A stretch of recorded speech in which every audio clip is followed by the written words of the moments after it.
অভ্যুত্থানে আহত হয়েছি। সন্ত্রাসী আওয়ামী লীগ আমাকে হত্যা করার জন্য কারণ বাজারে আমাকে কোপানোর জন্য ধরছে।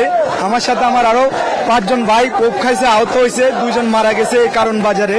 এখনো কেন আওয়ামী লীগকে নিষিদ্ধ করে না আমরা কিছু বুঝতেছি না। এই সরকারের উপদেষ্টারা এখন আসিফ নজরুল আরো আছে অনেকে, তারা মিলে এই সরকারের যেমন ওপেন এখনো ঘুরতেছে।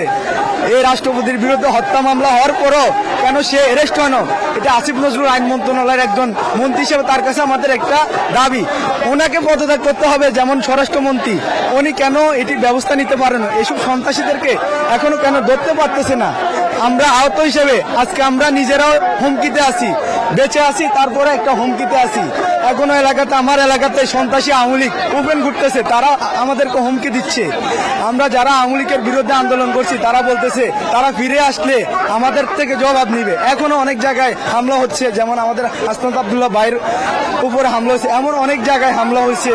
ছাত্রলীগ আওয়ামী লীগ এখনো ওপেন ঘুরে বেড়াচ্ছে, হয়তো ঢাকা শহরে একটু কম, আমাদের গ্রামগঞ্জে দেখবেন, খবর নিয়ে দেখবেন, প্রত্যেকটা জায়গায় ছাত্রলীগ আওয়ামী লীগ যে হিসেবে ওপেন ঘুরতেছে মনে হইতেছে আওয়ামী লীগ এদেশ থেকে পলাইনো। তারা যে একটা হয়রানি, আমি একটা বেসরকারি কোম্পানিতে চাকরি করি, আজকে আমি রাতের 12টা বাজে আমার অফিস শেষ করে এখানে আসছি। আওয়ামী লীগকে নিষিদ্ধ করতে হবে। এখনো কেন আওয়ামী লীগকে নিষিদ্ধ করে না আমরা জানি না।